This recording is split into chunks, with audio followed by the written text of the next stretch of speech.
Que a graça seja com todos vocês, irmãos. As bênçãos imerecidas do Pai, do Filho e do Espírito Santo. E todos que estão aqui para ouvir o Santo Evangelho da Graça, eu quero convidá-los a abrirem então, neste dia do Senhor, dia que foi separado por Deus, dia que foi separado para a sua glória, para a sua honra, e que nós estejamos sendo zelosos como igreja.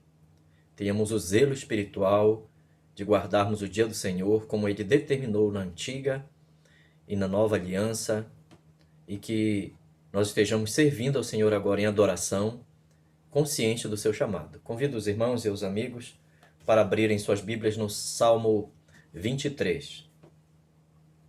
O Salmo 23 dirá assim, irmãos e amigos, na minha versão: O Senhor é o meu pastor, nada me faltará.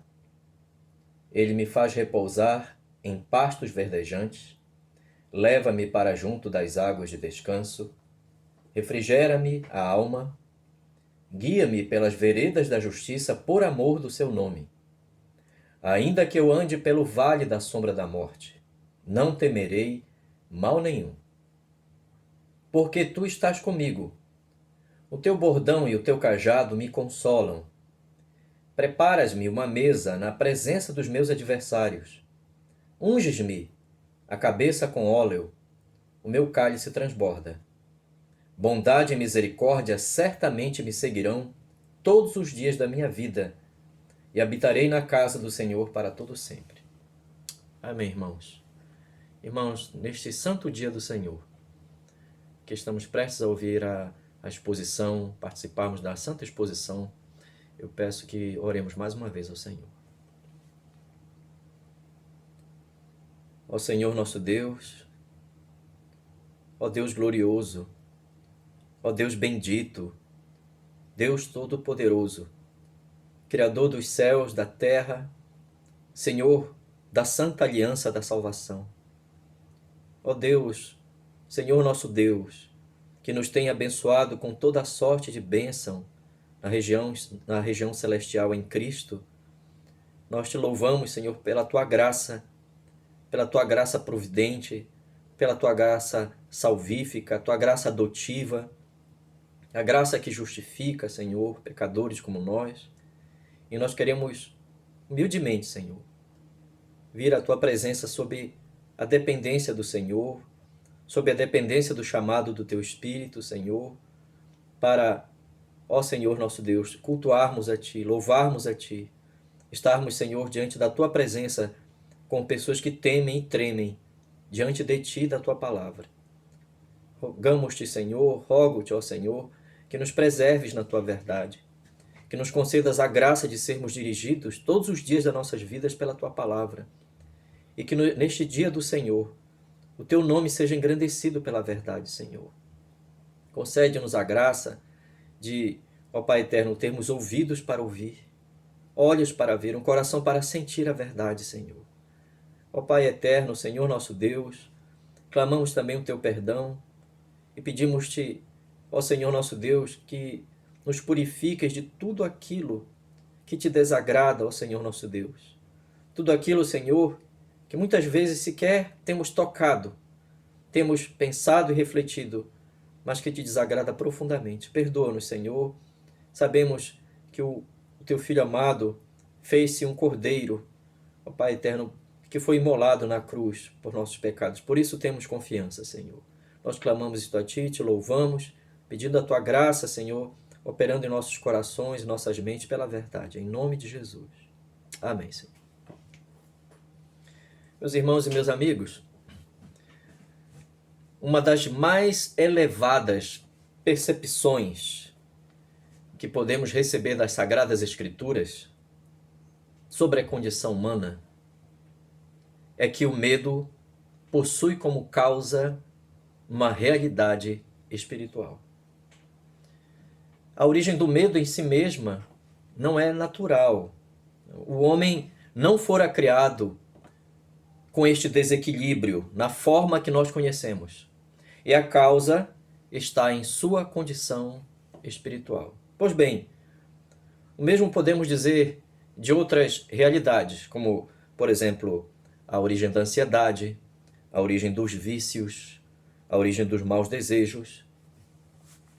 Mas nós chegamos agora a um ponto do Salmo 23, onde se faz uma das mais extraordinárias afirmações em relação a esta condição da presença do medo na existência humana. Não temerei mal nenhum, porque tu estás comigo. Nós vimos durante a exposição da última semana que o verso 4 inicia baseado naquele advérbio grego, hebraico, aliás, gan, né? Assim como também, em que nossas traduções dizem, ainda que eu ande pelo vale da sombra da morte.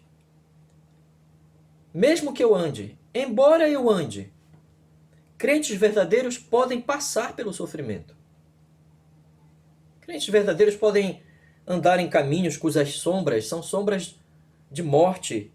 E nós vimos também as bases bíblicas acerca deste assunto, que a vida cristã não está isenta de sofrimento, não está isenta de males, mas que este pastor descrito no Salmo 23 é soberano sobre todas as aflições, todas as sombras, os vales da sombra da morte que os crentes estão sujeitos.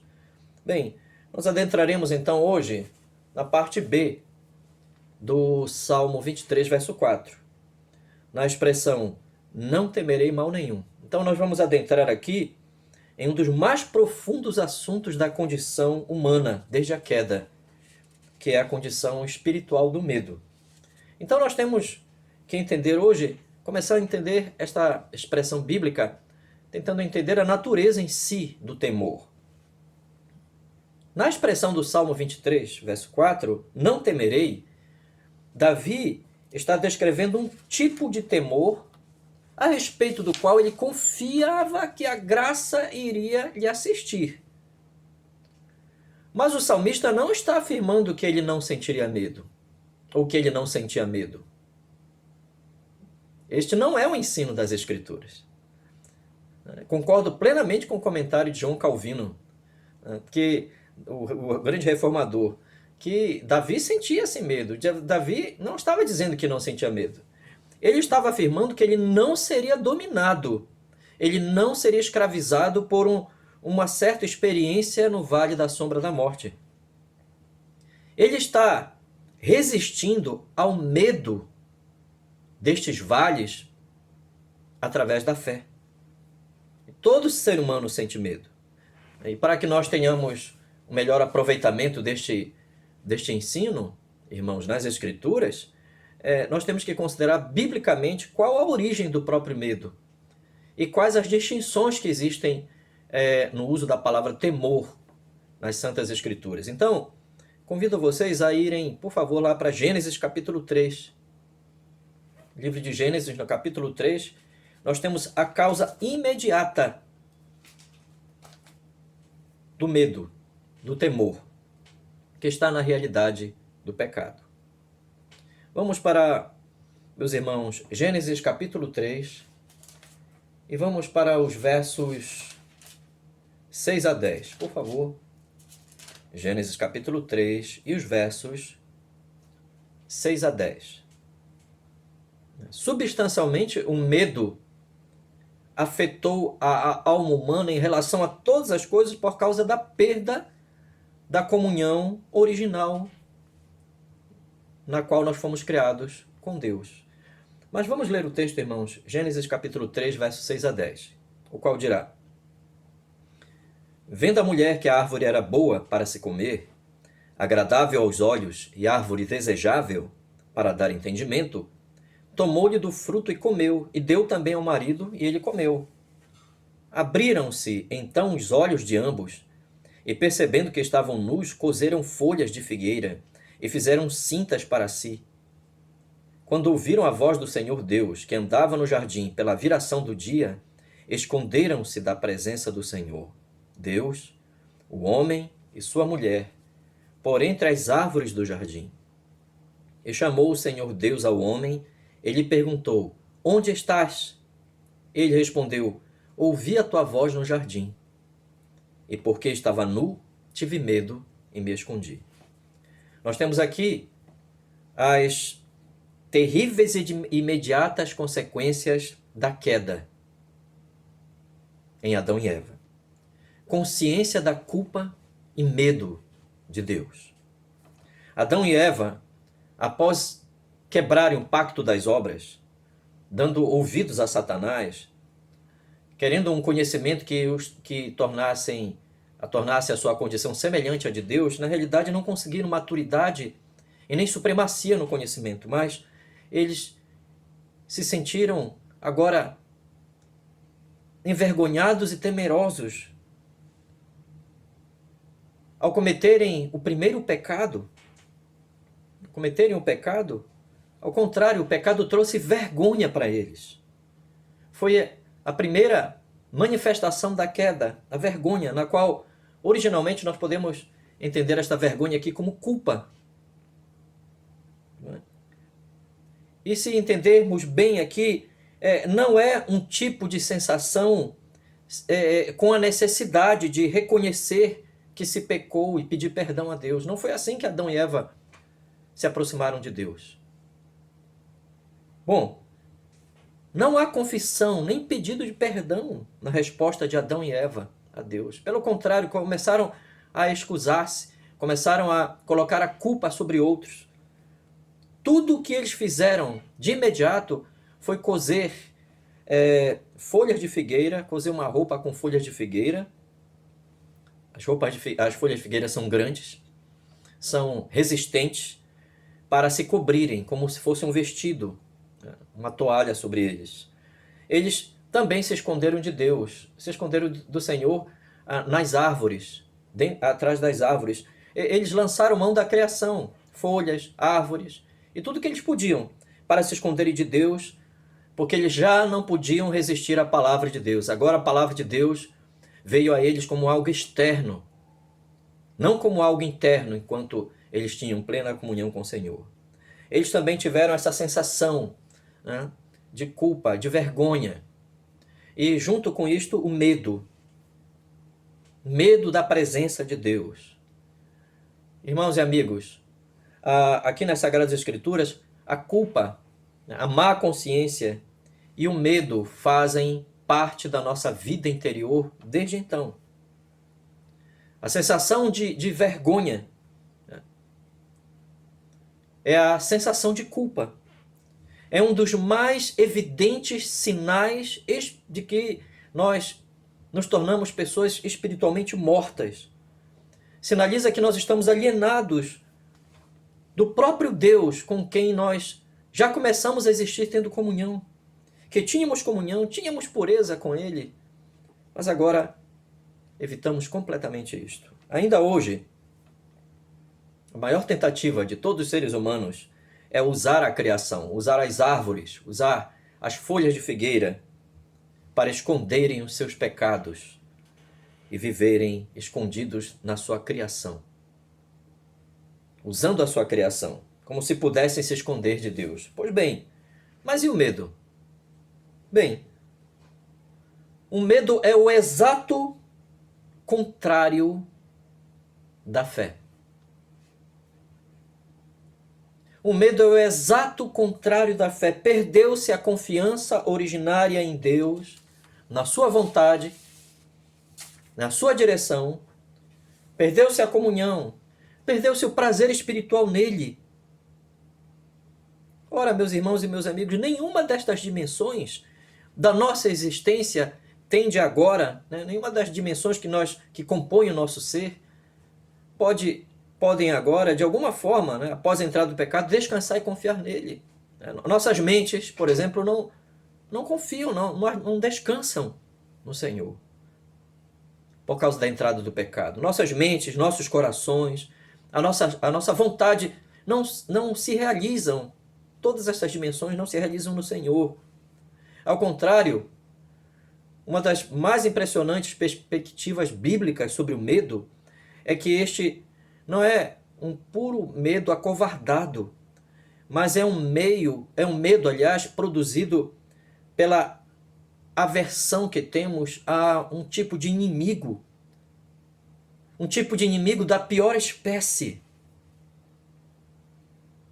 Deus se tornou o nosso grande inimigo após a queda. Nós estamos em estado de inimizade contra Deus e sua eterna glória. Sabemos algo sobre Deus pela cultura. A cultura nunca conseguiu apagar a ideia de Deus. Sabemos algo sobre Deus pela religião, por aquilo que nossos pais um dia falaram a respeito dele, mas nós não o desejamos e antipatizamos profundamente quando ouvimos e temos uma exata compreensão bíblica, cada vez mais bíblica sobre Deus. E não é à toa, irmãos e meus amigos, que na listagem feita nas Escrituras, no final dos tempos, quando os tempos estiverem terminando, da história bíblica, da história mundial, com a volta de Cristo, não é à toa que na listagem feita em Apocalipse capítulo 21, esta listagem esteja tendo como primeiros nomes, né, sempre os covardes e os incrédulos. Vamos até ali, meus irmãos e meus amigos. Apocalipse capítulo 21 e o verso 8. Por favor, abram ali. Apocalipse capítulo 21, verso 8. O apóstolo João aqui, no livro de Apocalipse, está fechando o livro com uma referência a todos que não resistiram a domínio do anticristo, do falso profeta e da besta. Então, vejam o que diz Apocalipse capítulo 21, verso 8. Quanto, porém, aos covardes, aos incrédulos, aos abomináveis, aos assassinos, aos impuros, aos feiticeiros, aos idólatras e a todos os mentirosos, a parte que lhes cabe será no lago que arde com fogo e enxofre, a saber, a segunda morte. É evidente que João está tratando aqui numa perspectiva exatamente daqueles que negarão o evangelho, daqueles que não vão conseguir enfrentar o sofrimento, as acusações e até a morte por causa de Cristo. Porque eles não professarão a Cristo diante do anticristo. Esta é a grande ênfase de João. E os incrédulos aqui, além dos covardes. Os incrédulos são os que não tiveram permanência em Jesus. Pois bem, a culpa e o medo, irmãos e amigos, são a manifestação de que a nossa natureza se tornou totalmente depravada. Em todos os ângulos, em todos os âmbitos, tornou-se contrária a Deus. E não pode jamais ter algum apreço pela verdade sobre Deus, sobre a sua vontade, seu reto querer. Pelo contrário, aversão. Então, eu quero entender agora uma dupla divisão, porque as Escrituras falam de mais de um tipo de temor. Tanto que usa-se a mesma palavra hebraica aqui do Salmo 23, verso 4, que é a palavra ir. Ir é a palavra hebraica para medo, para temor. Ir é a mesma palavra que é utilizada para o temor do Senhor e o medo ou o temor como consequência da queda. Então, irmãos e amigos, os puritanos no século XVII, ao estudarem a palavra medo, a palavra temor, tanto no Antigo quanto no Novo Testamento, esses teólogos puritanos no século XVII entendiam, então, faziam a divisão da seguinte forma, entre o temor objetivo e o temor subjetivo. Nós vamos usar essa divisão agora, essa distinção. Porque a palavra hebraica, ir, e a palavra grega phobos, no Novo Testamento, que são as mesmas palavras utilizadas tanto para medo quanto para temor de Deus, essas palavras mostram que há, todavia, espécies diferentes de temor e de medo. Bem, meus irmãos, o primeiro tipo bíblico é o temor objetivo. É um temor necessário. é o santo temor de Deus nas Escrituras, um temor que é legítimo, um temor que não é doentio, não é resultado da queda. Adão e Eva tinham este santo temor em seus corações, originalmente. Perderam depois da queda, mas é um temor provocado pela reverência, amor, consciência da grandeza de Deus, da presença de Deus. Mas após a queda, nenhum ser humano nasce mais com este santo temor. Nós não temos mais este santo temor em nós mesmos. Um temor que dá vida, dá sabedoria, dá discernimento sobre todas as coisas. Por isso eu convido-lhes a lermos mais um texto bíblico para ilustrar bem este ensino, meus irmãos, da perda do santo temor, temor objetivo. Romanos capítulo 3, por favor, abram ali no verso 18. Romanos, capítulo 3, verso 18.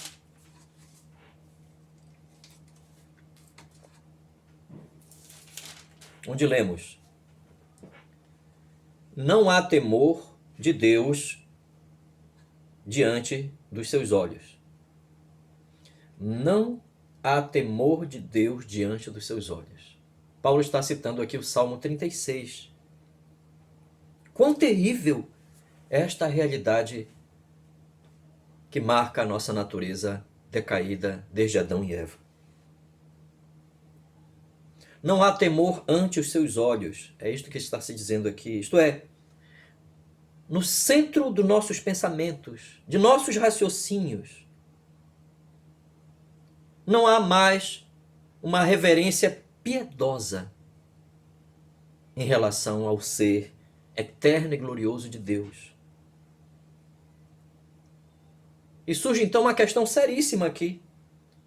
Se é desta forma que estamos separados de Deus, como é possível ter este santo temor, esta percepção espiritual de Deus novamente em nós mesmos? Meus irmãos e amigos, apenas por graça. Apenas pela obra da graça através do Evangelho. Tão somente por graça. Um pecador sendo justificado por Cristo, sendo renovado pelo Espírito Santo. Meus irmãos, é um mistério da graça fazer com que um pecador volte a ter um santo temor ante os seus olhos novamente em relação a Deus. A religião de nossos dias não pode provocar isto. Nenhuma igreja, nenhum líder, nenhuma experiência religiosa, sentimental, podem gerar santo temor novamente em nosso ser em relação ao próprio ser de Deus. Não.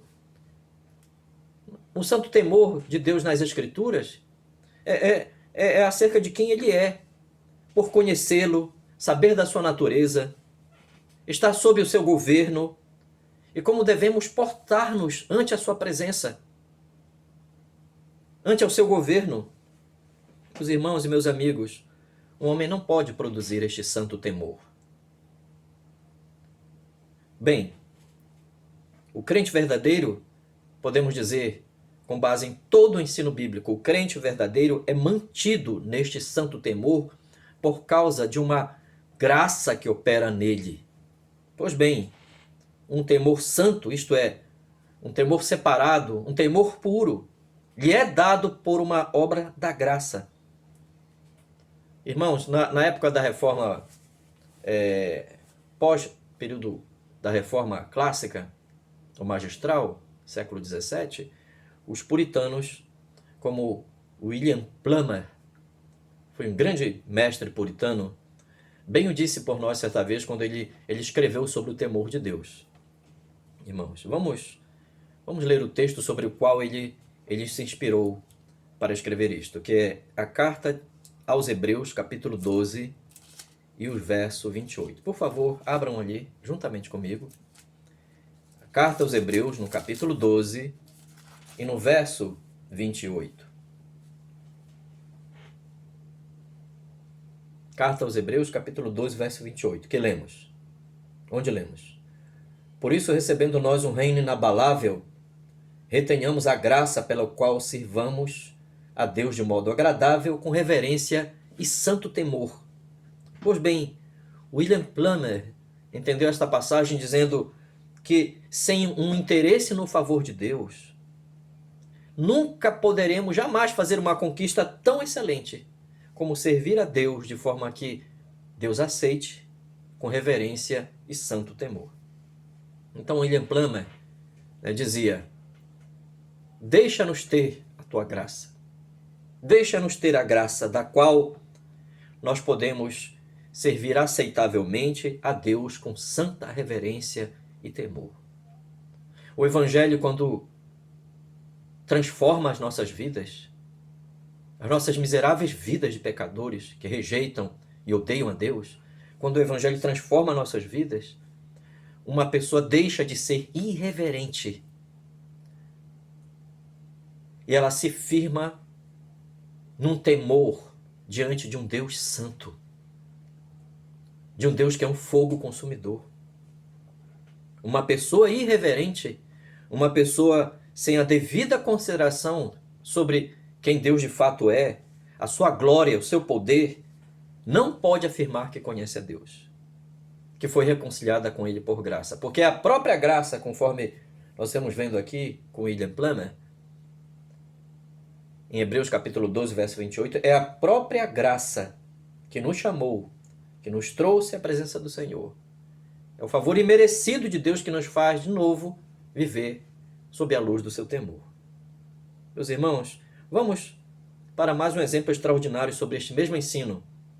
Isaías capítulo 8 e o versículo 13. Por favor, abram ali.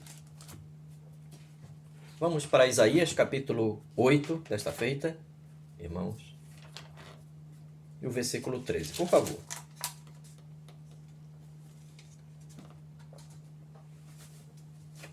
Isaías capítulo 8, verso 13, onde lemos: Ao Senhor dos exércitos, a Ele santificai, seja Ele o vosso temor, seja Ele o vosso espanto. Então, meus irmãos e meus amigos, vejam o extraordinário ensino de Isaías 8,13, em que o profeta, sendo usado por Deus, está ali conclamando para que o povo da aliança confiasse no propósito de Deus em relação a tudo que ele estava para fazer sobre Israel. E que o povo do Senhor não ficasse sob o temor dos seus inimigos. Pois bem, a ideia aqui é: trate a Deus como santo. Trate a Deus não como algo relativo. Isso seria a mais terrível experiência. Tema-o de todo o seu coração. Não oscile permitindo que o medo de homens ou de outras coisas supere o santo temor que, como crente, deveria ter de Deus.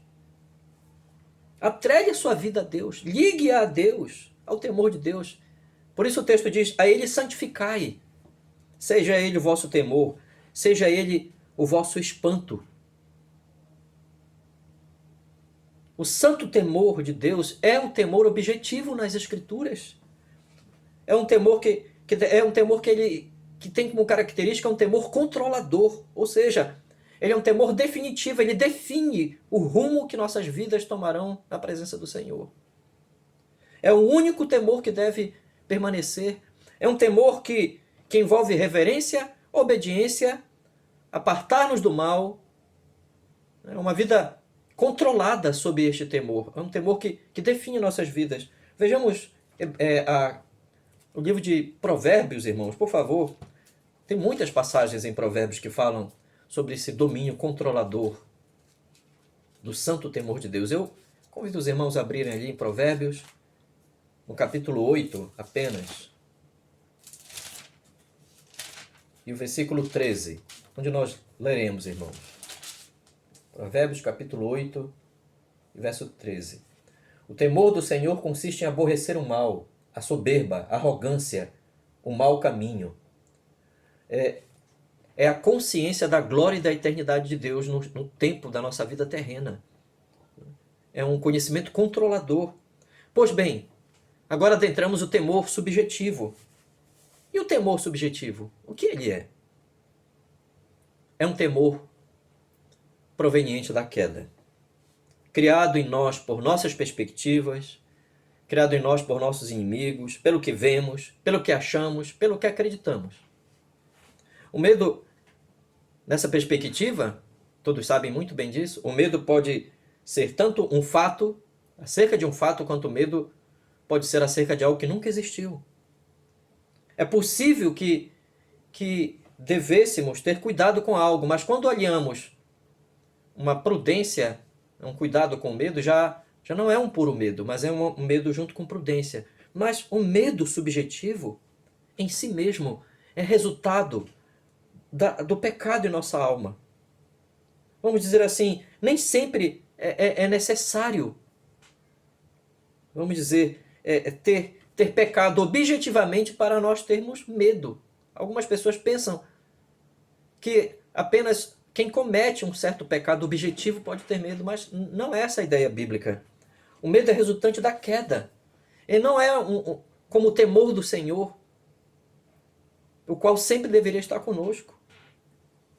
O medo é resultante da queda porque é uma perspectiva diferente. Não tem Deus como Senhor, como soberano sobre todas as coisas. É uma perda da ideia de quem Deus é. E esse medo, enfim, ele não consegue fazer distinções entre quem realmente ou o que deveria ser temido de forma saudável.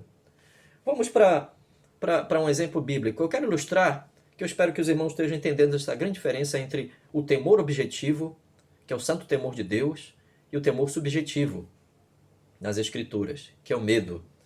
E eu quero considerar com os irmãos aqui, leiamos agora Mateus capítulo 10, verso 28, que é um dos grandes exemplos nas Escrituras, na distinção entre o temor objetivo e o temor subjetivo. Mateus capítulo 10, verso 28. Onde nós lemos, irmãos: Não temais os que matam o corpo e não podem matar a alma. Temei antes aquele que pode fazer perecer no inferno tanto a alma quanto o corpo. Não temais o que matam o corpo e não podem matar a alma. Temei antes aquele que pode fazer perecer no inferno tanto a alma como o corpo. Nosso Senhor está exatamente fazendo esta grande diferenciação a respeito do temor na vida cristã. Irmãos e amigos, temor de Deus é o princípio da sabedoria. O pior que os homens possam fazer ao se revoltarem contra a fé cristã, a fé em Cristo, o pior que os homens podem fazer contra nós é infinitamente menor quando comparado com o pior que vem de Deus se negarmos este mesmo Evangelho. Todas as pressões que você tem recebido para negar o Evangelho, seja dentro da sua casa, seja no seu trabalho, seja em qualquer ambiente, o pior que pode ser feito é infinitamente menor do que o pior que o próprio Deus pode produzir àqueles que rejeitam o seu chamado e negam o Evangelho. Se Deus for verdadeiramente temido, por outro lado, ninguém mais precisa ser temido. O temor de Deus é o temor objetivo. Devemos guardar-nos ante a sua presença.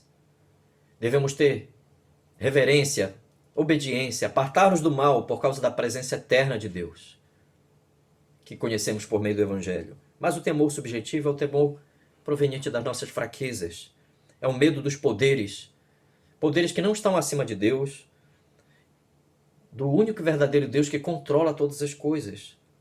Mas, meus irmãos e meus amigos, nós temos que entender aqui, neste Salmo 23, que o santo temor de Deus é que controla todos os demais temores. O Salmo 23, irmãos e amigos, refere-se aqui a medo. Que tipo de medo? Medo do quê? É o vale da sombra da morte. É o medo de perigos físicos, morais, perigos espirituais, que estão... Mas esses perigos estão, entende bem o salmista Davi, sob o controle de Deus. Davi tem em vista a providência do Senhor, a providência virá. Embora eu Tentarei tratar destas metáforas do final do verso 4 apenas no próximo domingo, se o Senhor permitir, no próximo dia do Senhor.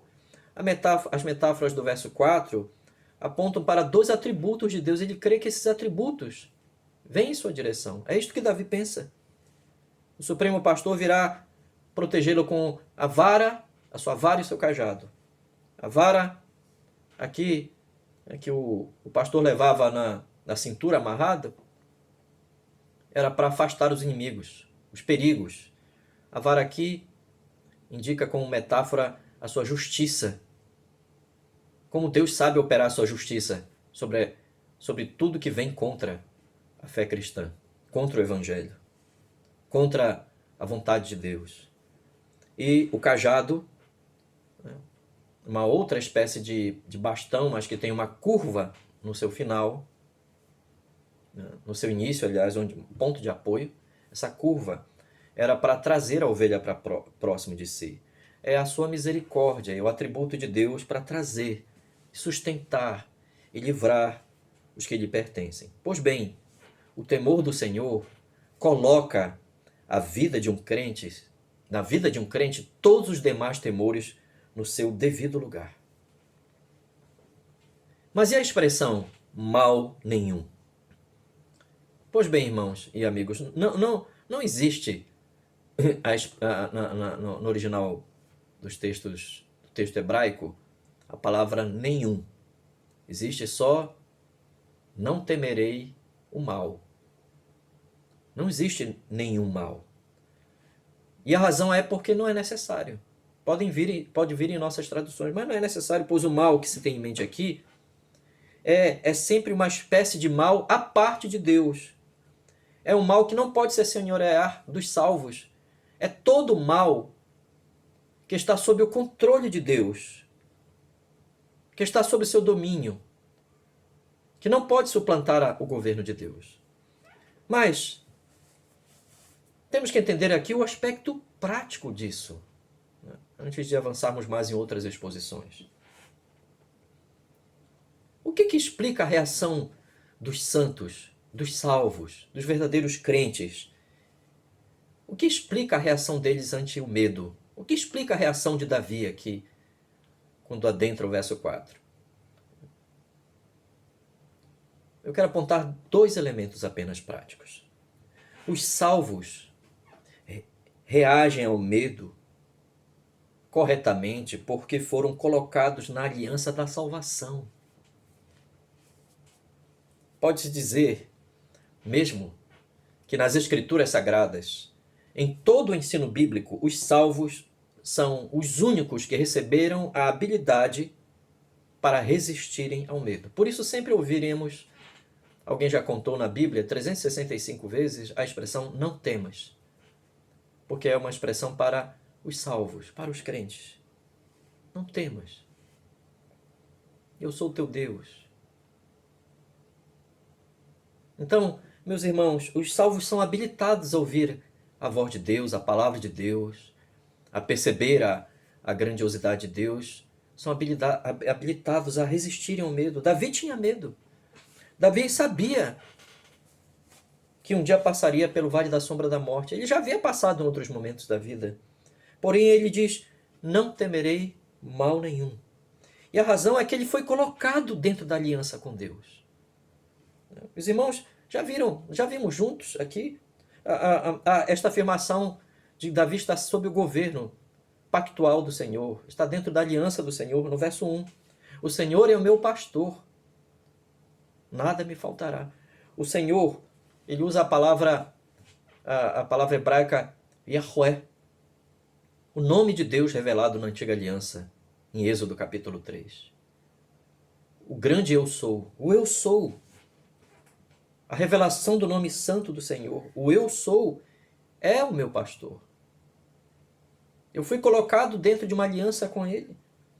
Vejam, meus irmãos, um outro exemplo dessa grandeza de estar sob o governo pactual do Senhor, para não temer mal algum, ser chamado a não temer mal algum. Por exemplo, no livro do profeta Isaías, no capítulo 41, verso 10. Abram, por favor, ali. O livro do profeta Isaías, no capítulo 41, no versículo 10, onde lemos: Não temas, porque eu sou contigo. Não te assombres, porque eu sou teu Deus. Eu te fortaleço e te ajudo. E te sustento com a minha destra fiel.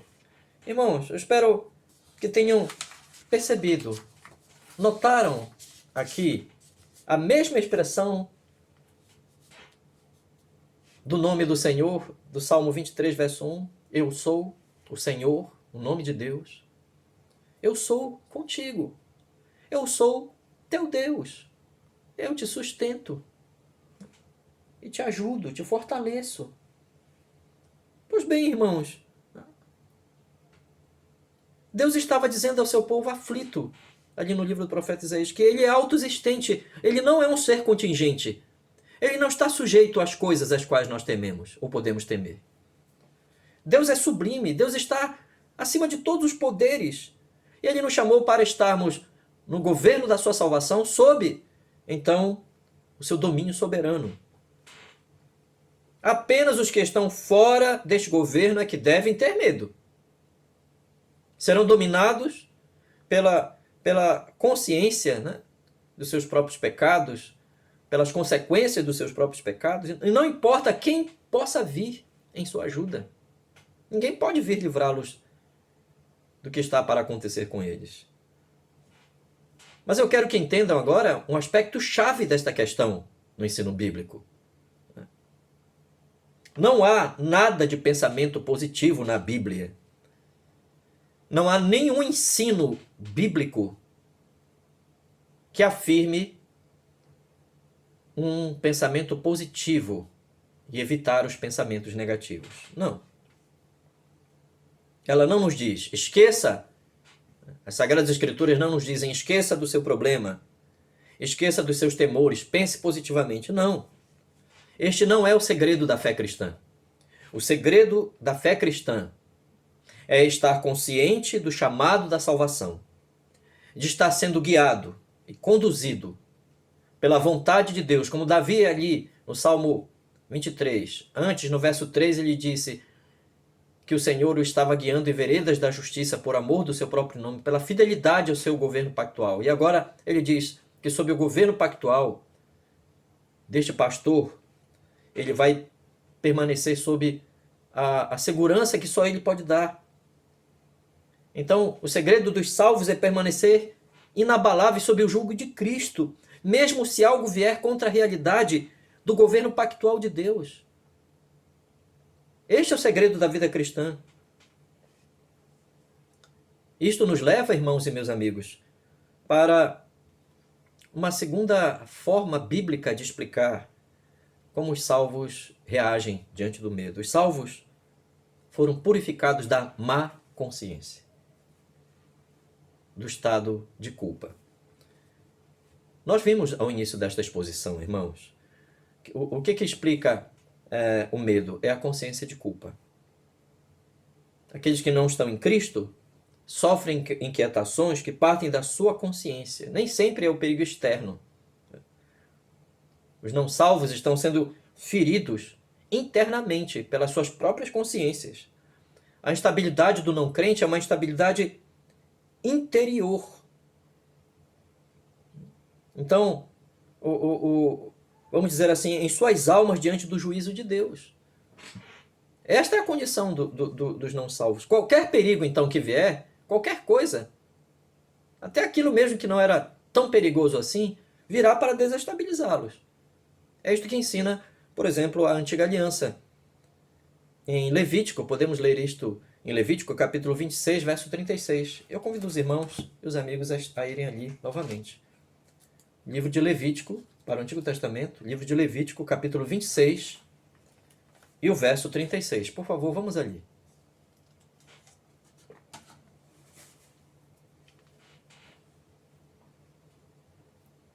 Livro de Levítico, capítulo 26, verso 36, onde lemos: Quanto aos que de vós ficarem, eu lhes meterei no coração tal ansiedade nas terras dos seus inimigos, que o ruído de uma folha movida os perseguirá. fugirão como quem foge da espada, e cairão sem ninguém os perseguir. Então, nós vemos aqui, qualquer motivo seria motivo para espantar uma pessoa que está longe dos caminhos do Senhor. Irmãos e meus amigos, em nossos dias, nós temos ainda outras coisas extremamente perigosas em relação a esta questão da consciência de culpa. Em nossos dias, homens e mulheres aprenderam a utilizar-se de mecanismos inteligentes para a fuga das suas consciências. Refiro-me agora a um conceito conhecido na psicologia, o conceito de autoaceitação. Autoaceitação. Há muitas pessoas que estão apenas em busca estão atrás da autoaceitação. Então muitas delas, né, procuram a sugestão psicológica, serem orientadas psicologicamente para aceitarem a si mesmas, não importando qualquer área da vida, qualquer desejo. Mas, meus irmãos e meus amigos, elas apenas estão escondendo cada vez mais os seus pecados de si mesmas. Elas estão negando as suas consciências. A última luz que poderia estar freando certos terríveis males em suas próprias vidas. E eu digo a vocês, quão triste é que há pessoas mesmas que se dizem cristãs. Há pessoas que tentam fazer isto dentro da própria religião cristã. Estão tentando fazer isso dentro das próprias igrejas em nossos dias. Elas acreditam que estão bem com Deus. Em termos práticos, em termos reais, elas estão vivendo contra a palavra de Deus, contrariando a Deus, contrariando o testemunho do Evangelho. Mas elas acreditam estarem bem com Deus, elas acreditam que vivem.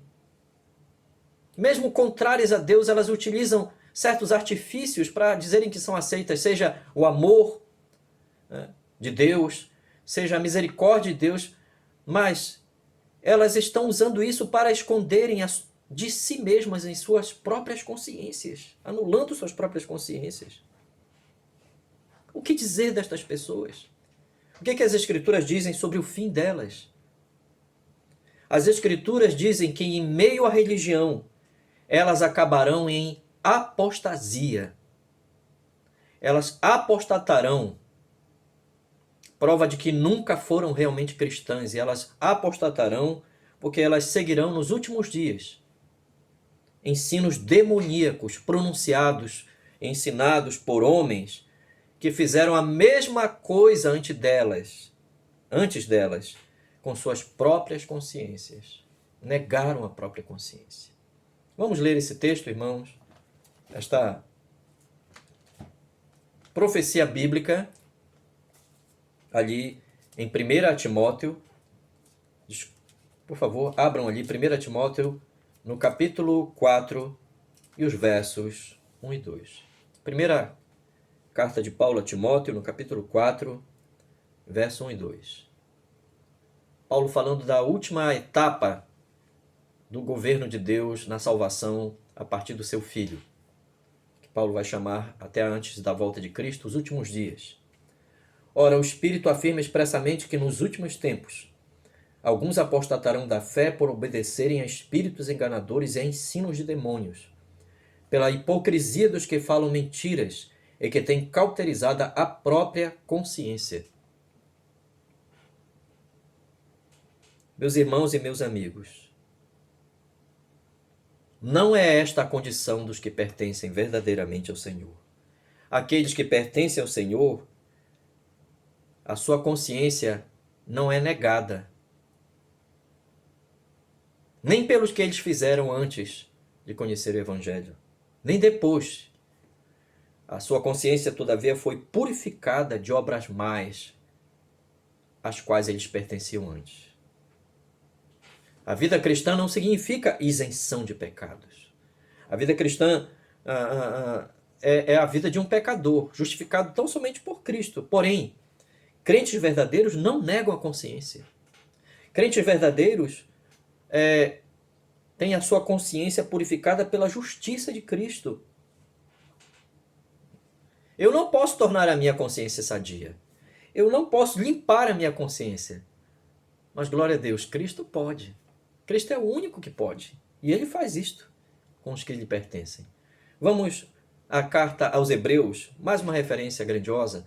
Carta aos Hebreus, capítulo 10, versos 21 e 22, irmãos. Eu convido todos nós, vamos ali. Carta aos Hebreus, no capítulo 10, e os versos 21 e 22. Por favor, abram ali.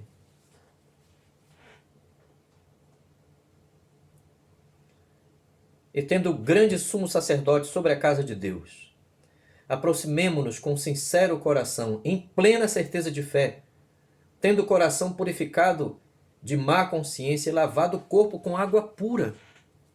Irmãos, o que o autor da carta aos Hebreus está falando sobre verdadeira perseverança é que a fé verdadeira jamais pode ser dissimulada. Porque Cristo é o sumo sacerdote dos salvos, está diante da própria presença de Deus Pai, deu uma nova condição aos salvos. Cristo os restituiu a Deus Pai. Internamente eles têm esta obra da graça aplicada neles, a justiça de Cristo, a presença do Espírito.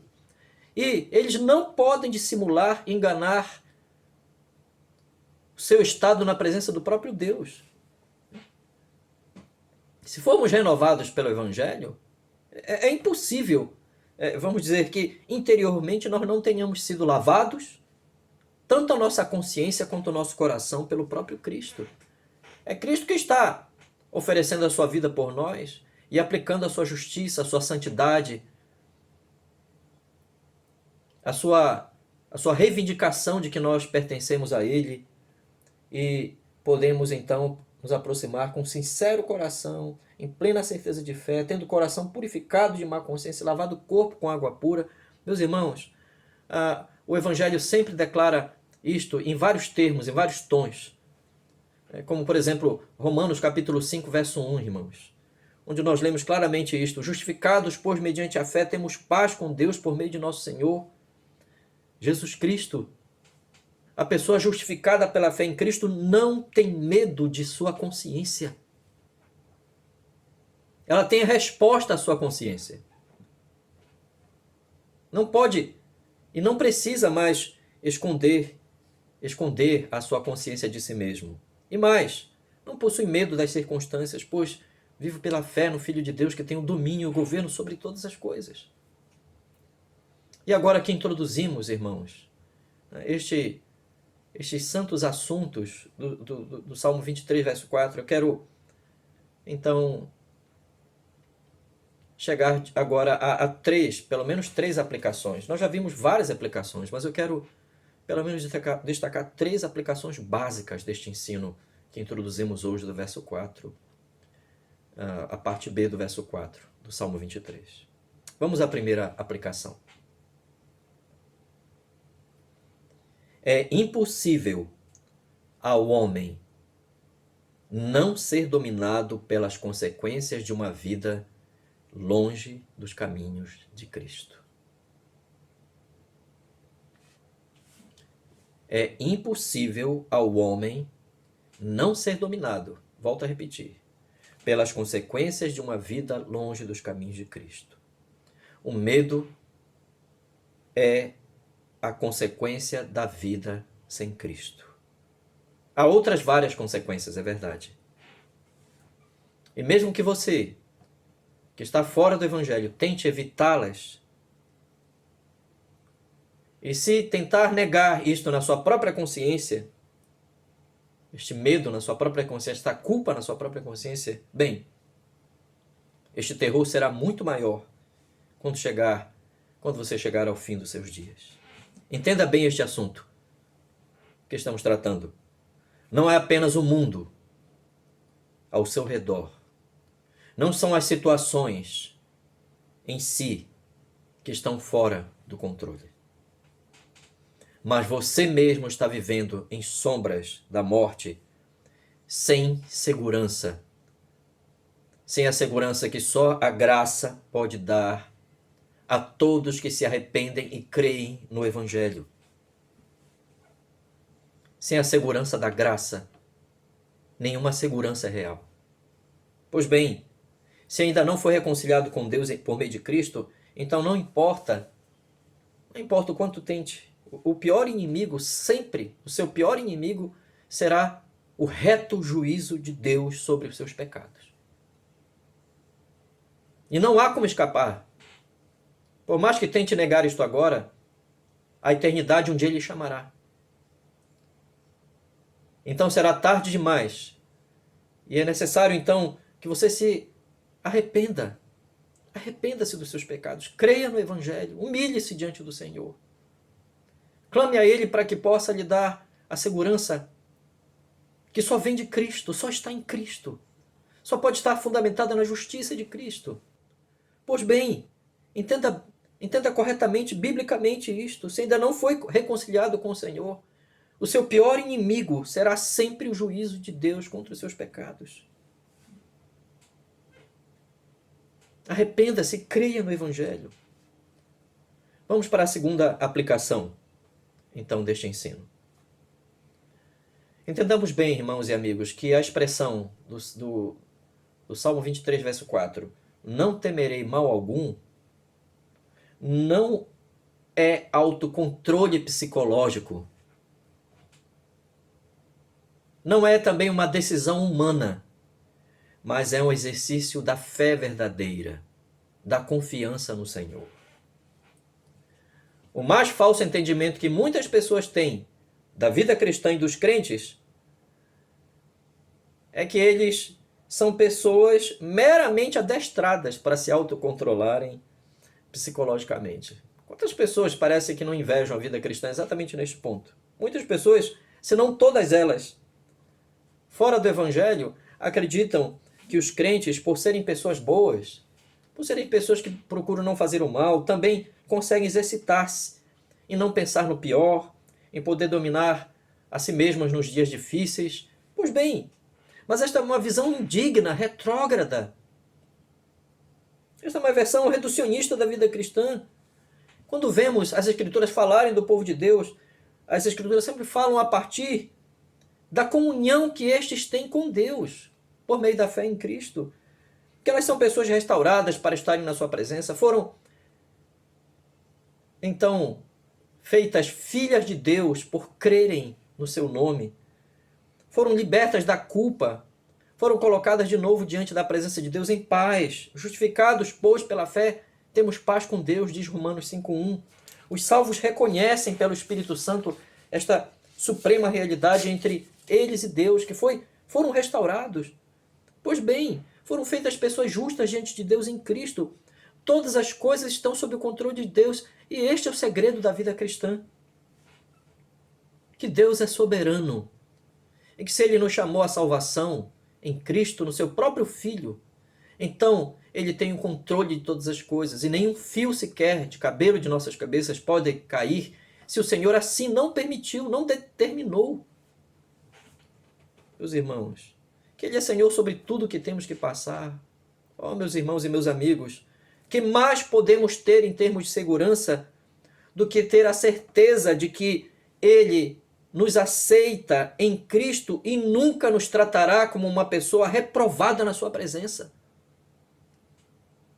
Esta é a grande segurança dos salvos. Não é autocontrole psicológico, mas a segurança da fé em Cristo Jesus. Isto nos leva, então, à terceira e última lição e aplicação do estudo da exposição de hoje. O crente confronta o medo subjetivo com a realidade da graça e do poder de Deus. Foi isto que o salmista fez. Foi isto que ele disse. Não temerei mal algum. Qualquer mal. Qualquer espécie de mal. Porque tu estás comigo. E eu pergunto a você agora, querido irmão, querida irmã em Cristo. Por que durante todo este tempo o Espírito de Deus tem nos permitido conhecer mais ao Senhor pela sua palavra. Porque o Espírito do Senhor tem nos dado cada dia mais compreensão por meio da verdade sobre a grandiosidade do ser de Deus. E a resposta é para que Deus seja exaltado pela fé nas várias circunstâncias que tivermos que passar. O Deus que fez os céus e a terra, que domina todas as coisas, é o mesmo que nos reconciliou em Cristo. Se nós não mais estamos no estado de inimizade, se fomos reconciliados, então, meus irmãos e meus amigos, então podemos exaltá-lo até nos piores momentos que tivermos que passar, nos vales mais escuros. Meus irmãos e meus amigos, pode haver maior expressão de segurança do que alguém afirmar isto: não temerei mal algum, porque tu estás comigo. Nenhuma circunstância compara-se ao Senhor. Por pior que seja, pode se comparar ao seu supremo poder, ao seu supremo interesse por mim, e de que Ele está presente com seu propósito para salvar-me. Então lhe digo esta noite, o quanto como crentes conhecemos a Deus não pode estar em dissonância com as coisas que temos que enfrentar. O quanto conhecemos do Senhor não pode estar em dissonância com o que nós temos que enfrentar. E o próprio Deus nunca nos permite passar por provações sem as quais nós não possamos suportar, segundo a sua vontade e seu santo e reto querer. Meus irmãos e meus amigos, firmemo-nos como crentes naquilo que sabemos do Senhor. Exercite-se nisto, e o seu medo será controlado por meio da fé na palavra do Senhor, naquilo que sabemos do Senhor. Que Deus nos abençoe com esta santa compreensão bíblica sobre o temor objetivo e o medo subjetivo. Que Deus nos abençoe, irmãos. Amém. Vamos orar ao Senhor.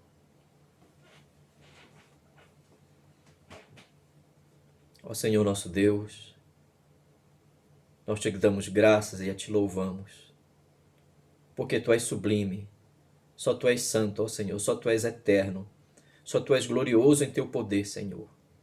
Nós te bendizemos, ó Senhor nosso Deus, porque embora todos tenhamos decaído, todos tenhamos nascido, Senhor, sob a condição da culpa, da vergonha e do medo, nós te louvamos, ó Senhor, porque apenas pelo Evangelho de Cristo, pelo supremo e glorioso Evangelho que nos traz justiça perfeita, que nos limpa dos nossos pecados, que nos torna santos e irrepreensíveis em Cristo na tua presença. Ó Senhor nosso Deus, apenas pelo Evangelho é que nós sabemos, ó Senhor nosso Deus, que nós não mais somos antiga e velha criação, mas agora, se estamos em Cristo, somos nova criatura, e as coisas velhas já passaram, e eis que tudo se fez novo. Por isso nós te exaltamos, e nós queremos bendizer-te pela tua palavra, e queremos lançar todos os nossos temores como filhos teus na tua presença, Senhor, em oração constantemente. Ó Senhor nosso Deus, nós te louvamos porque tu ouves a voz dos teus santos, Senhor, dos teus filhos. Aqueles que te pertencem jamais ficarão pelo caminho, Senhor. Jamais serão destruídos pelos terrores, pelos medos, Senhor, que Satanás, que este mundo, ou que a nossa própria natureza ainda decaída, a nossa carne, possa tentar vir contra nós, porque o Senhor, nosso Deus, é uma rocha e um escudo e a nossa fortaleza.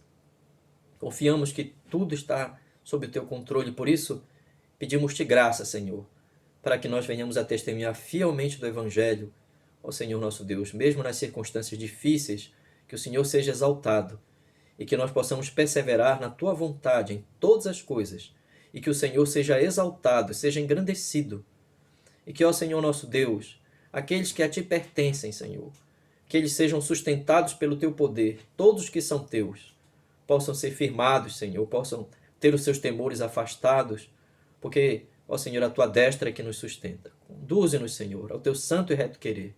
Conduze-nos nestes dias, Senhor, em que muitos estão abandonando o Evangelho por não fazerem parte do teu santo Evangelho, Senhor, porque nunca, ó Pai eterno, realmente tiveram a raiz da fé verdadeira em seus próprios corações. Suplicamos-te ante graça, Senhor nosso Deus, para que o Evangelho seja comunicado com poder e graça, e os que são teus possam ser chamados e firmados para a tua honra e glória. Nós te louvamos, te suplicamos graça, Senhor, ó Pai eterno, para te glorificarmos em todas as coisas, Senhor, que estamos passando e ainda tivemos que passar nesta vida, Senhor. E neste meio tempo, nós te pedimos isto em o nome santo de Jesus. Amém, Senhor.